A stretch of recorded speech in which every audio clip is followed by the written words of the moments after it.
ओम नमः शिवाय।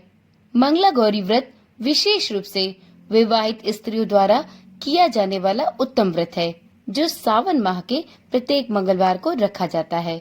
यह व्रत माता पार्वती अर्थात माता गौरी को समर्पित है, जो सौभाग्य और सुहाग की अधिष्ठात्री देवी मानी जाती हैं। मंगला गौरी व्रत के दौरान कथा पढ़ने का भी बहुत महत्व है। मान्यता है कि इस व्रत कथा पढ़ने एवं सुनने मात्र से ही जीवन के सभी कष्ट दूर हो जाते हैं। ओम नमः शिवाय। जय श्री कृष्णा। आप सभी का सनातन धर्मसार चैनल पर बहुत बहुत स्वागत है। सावन के सोमवार को भगवान शिव की पूजा अर्चना की जाती है और सावन के मंगलवार के दिन माता पार्वती का व्रत और पूजन किया जाता है। स्कंद पुराण, व्रतराज और धर्म सिंधु जैसे ग्रंथों में मंगला गौरी व्रत को अत्यंत फलदायी माना गया है। इसमें बताया गया है कि जो स्त्री मंगला गौरी का व्रत करती है, उसे सौभाग्य, आरोग्य, संतान और स्थिर गृहस्थ जीवन की प्राप्ति होती है। मंगला गौरी व्रत के साथ व्रत की कथा भी पढ़ना बहुत अनिवार्य है। कथा पढ़ने एवं सुनने मात्र से ही सुहागिन महिलाओं की सभी इच्छाएं पूर्ण होती हैं और यदि इस पूजा और व्रत को कुंवारी कन्याएं करें तो उन्हें भी उनके हेतु मनोवांछित एवं सुयोग्य वर की प्राप्ति होती है। जिन कन्याओं के विवाह में विलंब हो रहा है या जो कन्याएं मांगलिक दोष से पीड़ित हैं, उन्हें मंगला गौरी का व्रत सावन माह में अवश्य करना चाहिए। इस व्रत को करने के परिणाम स्वरूप विशेष कृपा कन्या को प्राप्त होती है और इसके विवाह के शीघ्र योग बनने लगते हैं। साल 2025 में कुल 4 मंगला गौरी के व्रत रखे जाने वाले थे, जिनमें 3 व्रत हो चुके हैं और आज मंगला गौरी का चौथा और अंतिम मंगला गौरी व्रत रखा जाएगा। जो भी सुहागिन या कुंवारी कन्याएं इस व्रत को रखती हैं, उन्हें आज के दिन मंगला गौरी की विशेष पूजा अर्चना करने के साथ ही इस व्रत की कथा भी अवश्य सुननी चाहिए। आज की वीडियो में हम श्री मंगला गौरी व्रत की एक अत्यंत ही पौराणिक और पुण्यकारी कथा का श्रवण करेंगे। तो चलिए एक बार प्रभु भोलेनाथ और माता पार्वती का स्मरण करते हुए, उनको प्रणाम करते हुए, उनका नमन करते हुए इस पुण्यदायी कथा का प्रारंभ करते हैं। एक समय की बात है, एक छोटे से गांव में एक साहूकार अपनी पत्नी के साथ निवास करता था। साहूकार धनवान था और उसके घर में किसी भी प्रकार की कोई कमी नहीं थी। फिर भी वह और उसकी पत्नी संतान न होने के कारण सदैव दुखी रहा करते थे। संतान की कमी उन्हें हमेशा कचोटती रहती थी। एक दिन की बात है, उस साहूकार के घर में एक साधु आए। साहूकार ने उनका आदर सत्कार किया और उन्हें अपनी समस्या के बारे में विस्तार पूर्वक बताया। साधु ने साहूकार की पत्नी को सावन में मंगलवार को किए जाने वाले मंगला गौरी व्रत को करने की सलाह दी। साथ में पूजा विधि के बारे में भी उसे संपूर्ण जानकारी प्रदान की। इसके बाद साहूकार की पत्नी ने सावन माह के पहले मंगलवार से ही माता मंगला गौरी का पूजन प्रारंभ कर दिया और व्रत भी रखने लगी। अब वह हर मंगलवार को विधि पूर्वक मंगला गौरी का व्रत और माता गौरी की पूजा पाठ किया करती थी। इस प्रकार कई महीनों तक उसने इस व्रत को किए रखा। एक दिन उसकी धर्म निष्ठा से प्रसन्न होकर माता पार्वती ने भगवान शिव से साहूकार और उसकी पत्नी को संतान प्राप्ति का वरदान देने के लिए कहा। साहूकार को उस रात स्वप्न में एक दिव्य शक्ति के दर्शन देकर भगवान शिव ने कहा कि एक आम के पेड़ के नीचे भगवान गणेश की मूर्ति विराजमान है। तुम उस पेड़ से आम तोड़कर अपनी पत्नी को खिला देना, इससे तुम्हें संतान की प्राप्ति का सुख प्राप्त होगा। साहूकार ने अगले दिन सुबह उठकर अपनी पत्नी को इस स्वप्न के बारे में बताया और उस आम के पेड़ को ढूंढने निकल पड़ा। काफी समय तक ढूंढने के बाद आखिरकार साहूकार को वह आम का पेड़ मिल गया, जहां भगवान गणेश की मूर्ति विराजमान थी। उसने आम तोड़ने के लिए उस पेड़ पर पत्थर मारना शुरू कर दिया। पत्थर फेंकने से एक आम तो टूटकर नीचे गिर गया, लेकिन गलती से एक पत्थर जाकर भगवान गणेश की प्रतिमा को लग गया।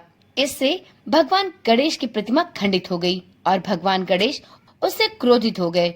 उन्होंने प्रकट होकर उस साहूकार को श्राप देते हुए कहा कि हे स्वार्थी मनुष्य, तूने अपने स्वार्थ के वश मुझे चोट पहुंचाई है। तुझे भी माता पार्वती की कृपा से संतान की प्राप्ति तो अवश्य होगी, लेकिन उसकी मृत्यु 21 वर्ष की अल्पायु में ही हो जाएगी। यह सुनकर साहूकार बहुत घबरा गया और वह अपने घर को वापस गया। उसने वह फल अपनी पत्नी को खिला तो दिया, परंतु इस घटना के बारे में वह निरंतर सोचता रहा। उसने इस घटना के विषय में अपनी पत्नी को भी नहीं बताया। 9 महीनों के पश्चात भगवान शिव और माता पार्वती के आशीर्वाद से साहूकार और उसकी पत्नी को पुत्र धन की प्राप्ति हुई। इससे उन दोनों के जीवन में खुशी का ठिकाना न रहा, लेकिन साथ ही साहूकार इस बात से भी चिंतित था कि उसका पुत्र अल्पायु होगा। समय बीतता रहा और देखते ही देखते वह बालक 20 वर्ष का हो गया और व्यापार में अपने पिता का हाथ बटाने लगा। एक दिन घर लौटते समय साहूकार एक पेड़ की छांव में तालाब किनारे बैठकर अपने पुत्र के साथ भोजन कर रहा था। तभी वहीं पर कमला और मंगला नामक 2 कन्याएं कपड़े धोने के लिए वहां आईं और कपड़े धोते हुए आपस में वह बात कर रही थी। कमला ने मंगला से कहा कि मैंने इस सावन मास में प्रत्येक मंगलवार को मंगला गौरी व्रत रखने का निश्चय किया है। तुम भी माता पार्वती को समर्पित यह व्रत अवश्य करना। इससे माता पार्वती प्रसन्न होती हैं और आप पर उनकी कृपा दृष्टि बनी रहती है। इस व्रत को करने से मनोवांछित वर और अखंड सौभाग्य की प्राप्ति होती है।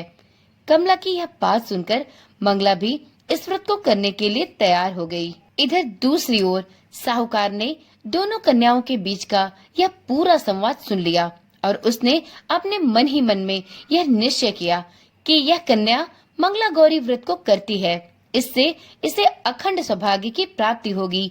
यही कन्या मेरे पुत्र के लिए एक योग्य वधु साबित होगी। ऐसा सोचकर वह उन दोनों के विवाह का प्रस्ताव कन्या के पिता के पास लेकर पहुंच गया। साहूकार की गांव में प्रतिष्ठा और मान सम्मान होने के कारण कमला के पिता ने अपनी पुत्री का विवाह साहूकार के लड़के से करवा दिया।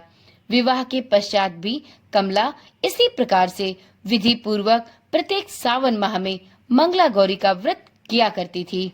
उसके इस भक्ति भाव से प्रसन्न होकर माता पार्वती एक दिन उसे स्वप्न में दर्शन देती हैं और कहती हैं कि मैं तुम्हारी भक्ति से अत्यंत प्रसन्न हूँ, इसलिए तुम्हें अखंड सौभाग्य का वरदान देती हूँ। लेकिन तुम्हारा पति अल्पायु है, इसलिए अगले महीने मंगलवार के दिन एक सर्प तुम्हारे पति के प्राण लेने आएगा। तुम उसके लिए एक प्याले में मीठा दूध रख देना, उसके पास एक खाली मटका भी रख देना। सर्प दूध पीकर उस मटके में चला जाएगा और फिर तुम उस मटके को ऊपर से कपड़े द्वारा ढक देना। अगले मंगलवार को कमला ने माता पार्वती की बात मानकर एक प्याले में मीठा दूध भरकर रख दिया और पास में एक मटका भी रख लिया। सर्प ने आकर दूध पिया और मटके में जाकर बैठ गया।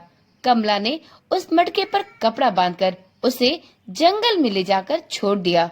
माता पार्वती की कृपा से कमला के पति को जीवन दान मिला। इस प्रकार मंगला गौरी व्रत के पुण्य फल से साहूकार का पुत्र श्राप मुक्त हुआ। जब कमला ने घर में सबको इस चमत्कार के बारे में बताया तो सभी बहुत ही प्रसन्न और आश्चर्यचकित हुए। अब साहूकार और साहूकार की पत्नी अपने पुत्र और पुत्र वधू के साथ प्रसन्नता पूर्वक अपना जीवन यापन करने लगे। तो एक बार प्रेम से बोलिए, भगवान शिव शंकर की जय हो, माता पार्वती की जय हो। तो यह रही अखंड सौभाग्य और संतान सुख को प्रदान करने वाली माता मंगला गौरी की व्रत कथा। आप सभी साधकों में जिन भी महिलाओं या कुंवारी कन्याओं ने इस व्रत को धारण किया है, उन्हें आज के दिन इस पुण्यकारी कथा को अवश्य सुनना और पढ़ना चाहिए। यदि आप यह व्रत नहीं भी रखती तो भी आप अपने अखंड सौभाग्य और संतान सुख प्रदायनी इस कथा को अवश्य सुने। इस कथा को सुनने या पढ़ने के बाद विवाहित महिलाओं को अपनी सास एवं ननद को 16 लड्डू देना चाहिए। इसके बाद यही प्रसाद ब्राह्मण को भी ग्रहण कराना चाहिए। इस विधि को पूरा करने के बाद व्रती महिला को 16 बाती वाले दीपक से देवी की आरती करनी चाहिए। व्रत के दूसरे दिन बुधवार के दिन देवी मंगला गौरी की प्रतिमा को नदी अथवा पोखर में विसर्जित करना चाहिए। इस व्रत एवं पूजा के अनुष्ठान को परिवार की खुशी, अपने सौभाग्य एवं संतान सुख की प्राप्ति के लिए लगातार 5 वर्षों तक किया जाता है। तो चलिए मित्रों, आज की वीडियो यहीं पर समाप्त करते हैं। मिलते हैं अगली वीडियो के साथ। तब तक के लिए ओम नमः शिवाय, जय श्री कृष्णा, राधे राधे।